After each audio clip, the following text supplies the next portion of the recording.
Galatians 6 verse 9 says, "And let us not be weary in well-doing, for in due season we shall reap, if we faint not." The book of Galatians was written by Apostle Paul to encourage believers to live by the Spirit and not be discouraged by the challenges of Christian living. In Galatians 6 verse 9, Paul addresses one of the most common struggles in life and ministry, weariness.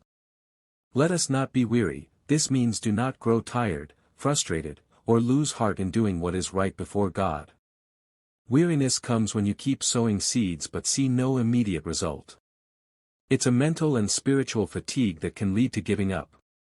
In well-doing, this refers to living in obedience to God, serving others, walking in love, maintaining integrity, giving, praying, fasting, forgiving, and standing for righteousness even when no one applauds you.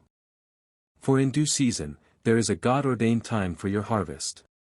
Just as farmers cannot reap immediately after planting, spiritual sowing requires patience. God's timing is perfect, His due season is not late, it's divinely appointed. We shall reap, this is a promise. Every act of obedience, kindness, prayer, giving, or faithfulness is a seed that will bring a harvest. God is not unjust to forget your labor of love, Hebrews 6 verse 10.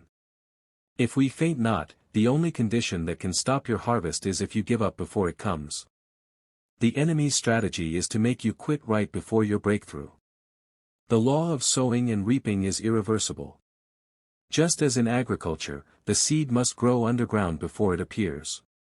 You may not see progress, but God is working behind the scenes. Your season of reaping is certain. Delay is not denial. A divine harvest will come, but only in God's timing. Weariness is a spiritual attack. The devil knows he can't stop your harvest, so he attacks your consistency and endurance. Faithfulness in the waiting is key. How you act during the waiting period determines your readiness for the harvest. Keep sowing even when you don't feel like it. Your harvest is greater than your seed. One seed produces many fruits. God multiplies what you sow, whether it's in ministry, kindness, prayer, or giving. Noah preached and built the ark for 120 years without seeing a drop of rain, Genesis 6-8. In due season, the flood came, and his obedience was rewarded. Hannah kept praying despite barrenness. In due season, Samuel was born, 1 Samuel 1. Joseph went from the pit to prison to palace because he refused to give up on God's promises, Genesis 37-41. The persistence